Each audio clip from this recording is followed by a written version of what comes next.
어느 날 제 주머니에 있는 휴대폰이 엄청나게 크게 경보음이 울렸습니다. 보니까 제 주머니 속에서만 나는 것이 아니고 주변에 가지고 있는 모든 사람들의 스마트폰에서 다 경보음이 울렸습니다. 그 내용을 꺼내서 보았더니 폭염주의보입니다. 너무 날씨가 더우니까 노약자는 밖에 나가지 마시고 낮에 집안에 또 서늘한 곳에서 활동하셨으면 좋겠습니다 하는 경보음이 울린 것을 봤습니다.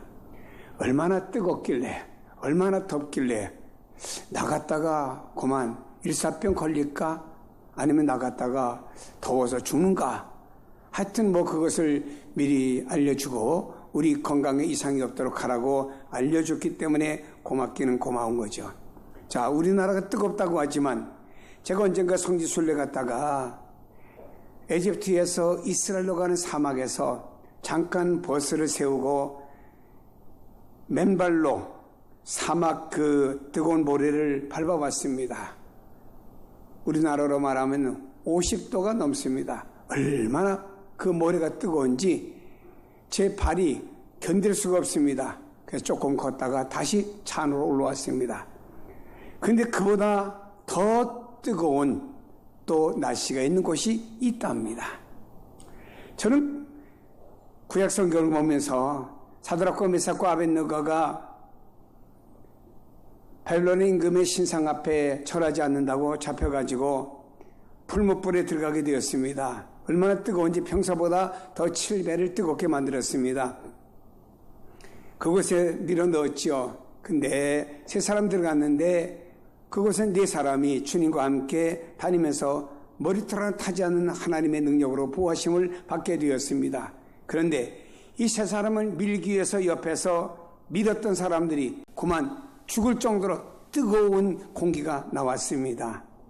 야, 얼마나 뜨거웠길래 그 밀었던 주변에 있던 사람이 그렇게 화기에 죽었을까? 저는 이런 내용을 보면서 제 나름대로 생각을 해봅니다. 지옥이 얼마나 고통스러울까? 지옥이 얼마나 고통스러울까? 사람은요, 이 지옥이라고 하는 것에 대해서 두려움이 있습니다. 하필이면 예수쟁이들이 만났다면 지옥 얘기하는지 그 안 들으면도 못해 라고 하는 어떤 두려움이 있습니다. 그러다 보니까 이 사람들은 자동적으로 내세를 부정하려고 애쓰는 삶을 살고 있음을 보게 됩니다. 그러나 여러분, 이 땅에 우리 사람이 살다 보면은 보이는 것과 보이지 않는 것이 있습니다. 어떤 물체들이 보이지 않는다고 우리가 부정될 수가 있겠습니까? 공기가 보이지 않는다고 공기를 부정하면 우리가 어떻게 살아가겠습니까?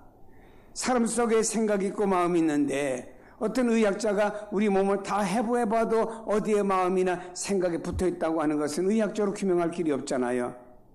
보이지 않지만 우리 안에 있는 것을 우리가 알듯이 우리가 경험해보지 않고 아직 가지 않았으나 성경에 말하는 내세에 대해서 분명히 말씀하는 것을 우리가 알고 믿어야 된다, 이런 말씀입니다. 예수님께서는 부자와 나사로의 비유를 통해서 내세에 대해서 우리에게 이렇게 말씀하고 있습니다. 여기 부자라고 하는 사람 내세보다 현세를 중시하는 삶을 살았습니다. 매일같이 좋은 옷을 입습니다. 가진 게 돈밖에 없습니다. 호화롭게 날마다 즐기고 있습니다.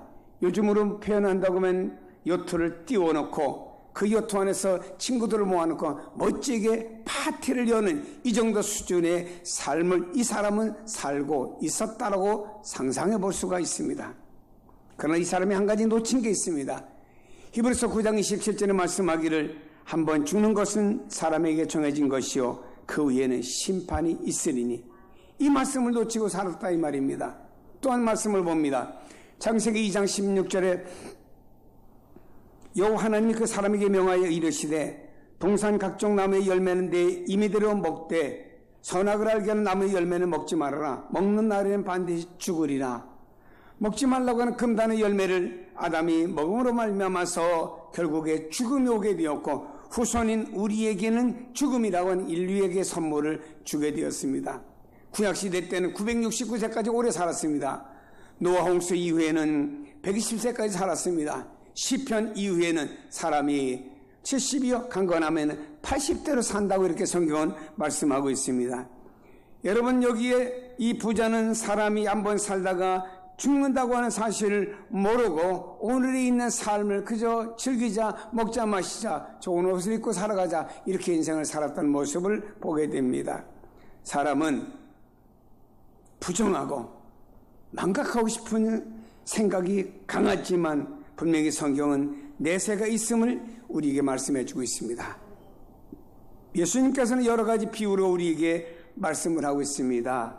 천국이 있다, 지옥이 있다. 그래서 마태복음과 마가복음, 누가복음 세 복음을 공관복음이라고 하는데 공통점이 있기 때문에 공관복음이라고 부르는데, 이 공관복음에 보면은 천국과 지옥에 관한 말씀이 약 100번이 소개되리 마침 그마침 주님은 땅에 오셔서 천국과 지옥에 관한 말씀을 강하게 말씀한 것을 볼 수 있습니다. 본문에서는 이 땅의 삶과 내세의 나누어짐에 대해서 우리가 말씀하고 있습니다. 이 땅에 살았던 삶과 내세의 삶이 달라진 나누어짐의 삶을 우리가 말씀하고 있습니다. 천국과 지옥에 대한 영광과 고통을 조금 우리에게 언급하면서 내세가 확실히 있다라고 하는 것을 우리에게 설명하고 주님이 비유를 들어서 우리에게 말씀하신 내용이 본문의 내용이라고 볼 수가 있습니다. 여러분, 땅의 삶은요, 하늘의 삶과 내세의 삶과 다릅니다.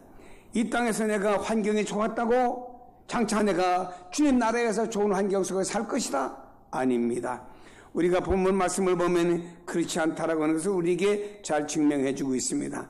먼저 여기 보니까 음부라고 하는 것을, 즉 지옥이라고 하는 것을 우리에게 소개하고 있습니다. 성경은 이렇게 말씀합니다. 지옥은 사탄과 그의 사자들과 그의 추종자들이 가는 곳이다. 하나님께서 믿지 않는 사람을 지옥으로 보내는 게 아닙니다. 그 사람들이 사탄을 따라가다 보니까 결국에 사탄의 종점인 지옥까지 따라가게 된다, 이런 말씀입니다. 성경은 뭐라고 말씀했습니까? 23절에 보니까 그가 음부에서 고통 중에라고 말씀합니다. 그것은 바로 영원히 고통을 받는 곳이라고 말씀하고 있습니다. 왜 영원히 고통받는 것입니까? 여기에 이 부자가 아브라함에 말씀했습니다. 좀 나사로 좀 살려 보내주시면 이 땅에 있는 우리 가족들이 예수를 믿을 것 아닙니까? 라고 말했으나 한번 이곳에 온 사람은 다시 살아서 갈 수가 없다고 말했습니다. 그러므로 여기 음부라고 하는 것은 영원히 고통받는 곳이라고 우리에게 소개하고 있습니다. 부자는 이 세상에서 진짜 고통 없이 남부럽지 않게 멋지게 세상을 살아갔습니다. 근데 여기 그에게는 고통이 있는데, 여기 고통이라고 하는 말을 보니까 원어에는 복수로 사용했습니다. 다시 말해 고통의 증대함을 말합니다. 얼마나 이 고통이 큰지 말입니다. 말로 형용할 수 없는 엄청나게 큰 고통이 이곳에 있습니다. 어디? 음부에, 지옥에 있다고 말씀하고 있습니다. 세상의 고통은 언젠가 끝이 있어요. 우리는 그 끝을 바라보면서 삽니다. 아니, 세상에 살다가 고통 중에서 결국 세상을 떠났다고 봅시다. 그러나 그 사람이 세상을 떠나는 순간에 돈 때문에 걱정하지 않고, 건강 때문에 걱정하지 않고, 어떤 사람 때문에 걱정하지 않습니다. 세상의 고통이 끝나는 그날이 있지만 그것의 고통 끝이 없이 영원히 고통이 지속되고 있다고 말씀하고 있습니다. 또 말씀합니다. 23절과 24절에 보니까 그가 음부에서 고통 중에 눈을 들어 멀리 아브라함과 그의 품에 있는 나사를 보고 불러 이르되 아버지 아브라함이여 나를 국률이 여기사라고 말씀합니다. 그는요, 여기 아브라함과 그의 품에 있는 나사를 바라보며 불러 이르되라고 말씀했는데, 불러 이르되라고 하는 말은 단순히 부르는 부름이 아닙니다. 멀리 가는 사람 보고 일로 오세요 부르는 부름이 아닙니다. 어떻게 보면 여러분요, 시각장애인으로서 평생을 그렇게 살아갈 수밖에 없는데 예수 앞에 가면 그 시각장애인 눈을 뜰 수 있다는 소망을 가지고 한 시각장애인 주님 앞에 갈 때 다윗의 자손 예수의 나를 불쌍히 여기소서, 그때 부르짖을 때 메저로다가 바리톤으로다가 나를 불쌍히 여기소서 그랬겠습니까? 옛날 힘을 다해 부르짖었을 것 아니. 여러분, 여기에 있는 부르짖음이라고 하는 것은요, 이런 부르짖음이 아닙니다. 이것은 철기와 탄식의 장소가 바로 음부요 지옥이라고 하는 것입니다. 성경이 마태복음 22장 13절에 슬피 울며 이를 갈게 되리라 그랬습니다. 슬피 울며 얼마나 고통이 중대한지 이를 부드득 갈릴 만큼 그 슬픔이 크다라고 하는 걸 표현한 것입니다. 내가 이럴 줄 알았으면, 내가 이곳에 올 줄 알았으면 탄식하며 그가 부르짖는 부르짖으며 절규 아브라함이여 내가 이 땅에서 인간 대접도 하지 않았던 나사로여 하면 불러 이르되라고 말씀하고 있습니다. 진짜 절규와 탄식의 장소입니다. 다음에 이렇게 말씀드리고 있습니다. 24절에 보니 부자는 나를 국률이 여기사라고 말씀합니다. 나를 국률이 여겨주세요 라고 말하는데 그거마저 거절이 되는 곳이 이곳입니다. 다시 말씀드린다고 하면 그곳엔 국률이 허락되지 않는 곳입니다. 이 땅에서는요, 한 불의한 재판관에게 이 사람은 돈 있든 빽 있든 해야만이 그의 재판을 유리하게 해주는 사람인데, 한 여인이 말입니다, 한 과부가 빽도 없고 돈도 없습니다. 매일같이 불의한 재판관에 가서 내 소원을 들어달라고 하니까 불의한 재판관이지만 그 여인에게 국률을 베풀어 주었잖아요. 세상엔 국률이 있어요. 이 땅에서는 우리가 어떤 거린을 보거나 어떤 애달픈 모습을 볼 때 왠지 우리가 불쌍히 여기는 마음이 있잖아요. 그런데 인부에는 국률이 허락되지 않는 곳입니다. 이곳이 음부라 이 말입니다. 근데 이 부자는 착각 속의 인생을 살았어요. 뭐라고 말합니까? 아브라함의 자손이라 했습니다. 아브라함이요 그랬습니다. 자기 자신이 아브라함의 자손이라고 하는 이유를 가지고 나는 아브라함의 자손이니까 나는 구원을 받았다라고 이런 착각 속에 빠져 있다라고 하는 것입니다. 그래서 아버지 아브라함이요 나는 아브라함의 후손 아닙니까? 그러니 내가 구원받아야 될 존재가 아닙니까? 라고 아버지 아브라함이 부르짖었다 이 말입니다. 그는 아브라함의 자손이었을런지는 몰라도 구원에서는 제외가 되었다고 하는 것입니다. 왜냐? 아브라함의 자손이라고 하는 명분만 가지고 살았지 그의 삶은 아브라함의 자손과 아무런 상관이 없는 자기중심의 삶을 살았다 이 말입니다. 사랑하는 여러분 기억해야 됩니다. 타성에 젖은 믿음은 하나님 좋아하지 않습니다. 그냥 타성에 젖어가지고 내가 그냥 믿는 것 같은 믿음은 하나님께서 과연 그런 영혼을, 그리고 우리의 삶은 말입니다. 타성에 젖어가지고 전에 하나님을 믿는다라고 하는 말은 하고 고백하는지는 모르지만 그런 우리의 삶들은 말입니다. 하나님과 전혀 상관이 없는 삶을 살면서 내 영혼이 천당 갈 것이라고 이 부자도 그렇게 믿었다 이 말입니다. 그러나 아니었으라.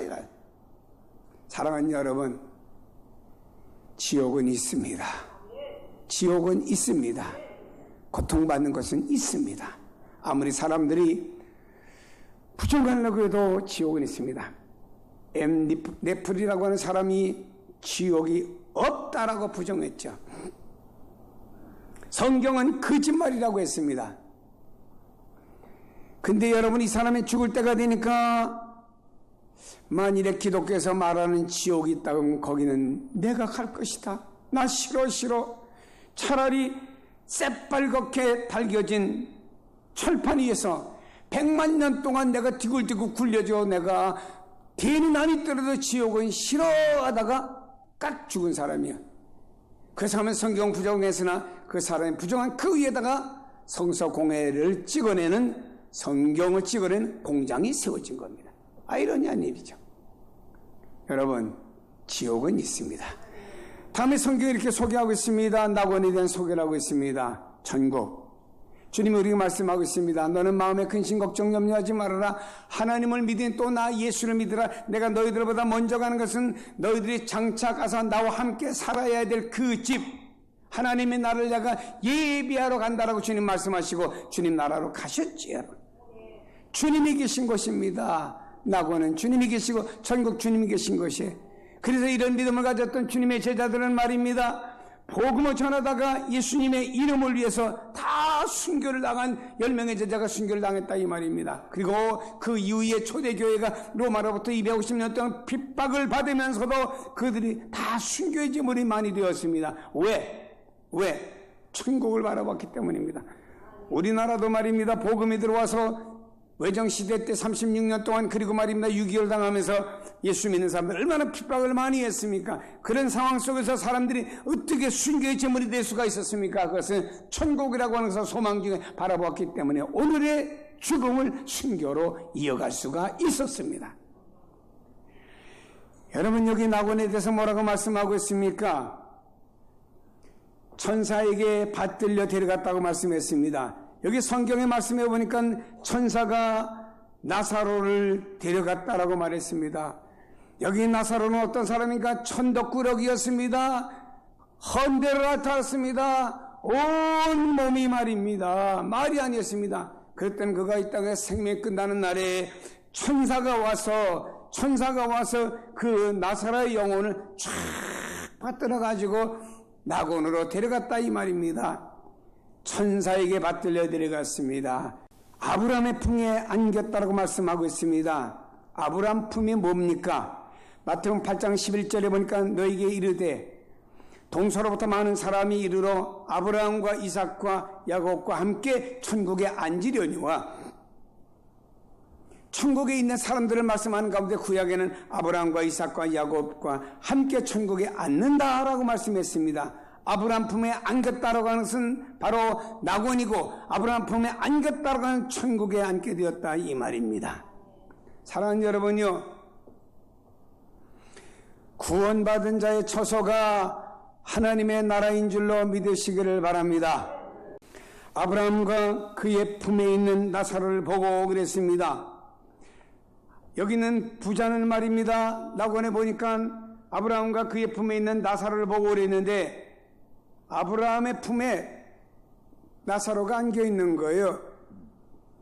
이 부자는 평소에 자기가 밖으로 나가다가 나사로가 환자지요, 건대를 앓지요, 참 몰골이 못 씻었겠습니까? 그러니까 냄새도 나잖아요. 그러니까는 이렇게 서가지고 가잖아요. 어떤 면에서 야, 저 사람 우리 집 좀 치워라, 그렇게 하인들에게 말할 수도 있잖아요. 근데 그가 다른 모습으로 아브라함 품에 안긴 겁니다. 품. 근데 여기 품이라고 하는 단어를 제가 헬라에 찾아봤더니 넉넉함, 안락한 곳이라고 그랬습니다. 이 땅에서는요, 아이들이 안락한 곳이 엄마의 품이에요. 그래서 아이들은 엄마 품에 안기면 잘 자잖아. 안락하기 때문에. 하나님의 나라가 어떤 곳인가요? 넉넉하고 안락한 곳이야. 이 땅에 넉넉하지 않아요. 뭐 이렇게 부족한 게 많은가 몰라요. 그러나 그 나라는 넉넉합니다. 그리고 안락, 얼마나 편안한지 몰라요. 우리가 이 비유를 통해서 알 수 있는 것은 현세에서는 불평등이 존재하고 있죠. 자, 현세에 보면 부자도 있습니다. 노숙자도 있어요. 권력 있는 사람도 있어요. 죄인도 있어요. 건강한 사람도 있어요. 아픈 사람도 있습니다. 이걸 가리켜 불평등이 이 세상엔 존재한다고 봐야 됩니다. 그러나 내세에는 불평등이 해소가 되는 거예요. 이 땅에서 말입니다, 부자였던 사람이 음부로 가버리고, 이 땅에서 거지로서 진짜 힘들게 살았던 사람이 낙원으로 가버리고, 그것에는 불평등이 해소가 되어버리고 다른 역할로서 역사하는 것이 하나님의 나라인 줄로 믿습니다. 그래서 우리에게 중요한 것이 있어요. 여기 우리가 이 말씀을 보면서 현세에서 우리는 영적인 생활이 내세 생활을 결정한다는 사실을 우리는 알아야 됩니다. 여러분, 성경에 보면 열처녀의 비유가 나옵니다. 달란트 비유가 나옵니다. 양과 염소의 비유가 나옵니다. 약간 성격들 다르게 말했지만 중요한 것은 이 세상에서 우리가 어떤 영적인 생활을 준비했느냐에 따라서 우리가 가야 될 내세가 달라진다고 하는 것을 우리에게 말씀하고 있고요. 어떻게 준비했느냐에 따라서 양이 될 수도 있고 염소가 될 수도 있고, 주님께 달란트가 돼 칭찬도 받고 책망을 받는 한 달란트가 될 수도 있고, 여러분이요 잔치집에 들어온 5명의 처녀가 될 수도 있고 쫓겨나는 5명의 처녀가 될 수도 있다라고 하는 것입니다. 부자는요 하나님과 이웃을 잊게 만들었습니다. 자기의 물질을 생활수단으로만 사용했습니다. 혼자서 고운 옷을 입었어요. 혼자서 가진 거 자기 거라고 혼자서만 연락했습니다. 거리를 돌아보지 않았습니다. 여러분이 사람이 재물을 지나치게 사랑하면 하나님을 떠나고 이웃도 모르게 만드는 거예요. 이 부자는요, 성경의 말씀을 통해서 볼 때 이웃을 돌보지 않고 물질이라고 하는 것을 자기만을 위해 사용했다라고 하는 것입니다. 종교적인 관점에서 보고 사회적인 관점에서 볼 때 필요한 이웃을 위해서 자기가 뭔가 돌보지 않고 이 사회 속에 자기를 채워주는 역할을 하지 못했다라고 하는 것입니다. 여러분 기억해야 됩니다. 하나님께서 여러분을 선택하시고 예수 그리스도의 고귀한 피로 여러분을 속량해 주시고 하나님의 자녀 삼아주신 목적이 뭔가요? 나를 향하신 하나님의 목적이 있습니다. 그 목적을 이루라고 여러분을 세워주신 거예요. 저도 한 교회에서 37년 목회하다 보니 애환도 많습니다. 너무 어려울 때가 있어요. 여러분 얼마나 힘들었으면은 40대 초반의 목사가 다운이 돼가지고 대학병원에 가서 2달 반 병원 생활했겠습니까? 누가 부축하지 않은 화장실도 못 갔습니다. 진짜 그때 고생 많이 했어요, 저도. 어떤 때는 사람들의 배신을 볼 때마다 너무너무 힘들어요. 그러다 보니 내 건강을 해치는 경우도 있습니다. 그때 제가 목사 관둬버릴까? 내가 뭘 해도 이 세상에서 내가 40대 때 50대 뭘 해도 밥 못 먹고 살겠냐? 관둬버릴까 하는 생각이 있었어요, 솔직히. 그러나 그때마다 내 안에서 주의 성령이 너를 향한 나의 목적이 이것이다. 너는 끝까지 이 길을 달려가야 된다고 내 안에서 성령이 감동하시고 내 안에서 채찍질하니까 나는 그 길을 갈 수밖에 없는 거예요. 하나님이 여러분을 향하신 목적이 있어요. 평신도 드리지만 여러분을 향하는 목적을 있습니다. 그걸 이루어드려야 돼요. 하나님께서 여러분을 선택하시고 구속하시고 이 땅에서 네 멋대로 살고 육신적인 행복만 아니만 해서 살아라.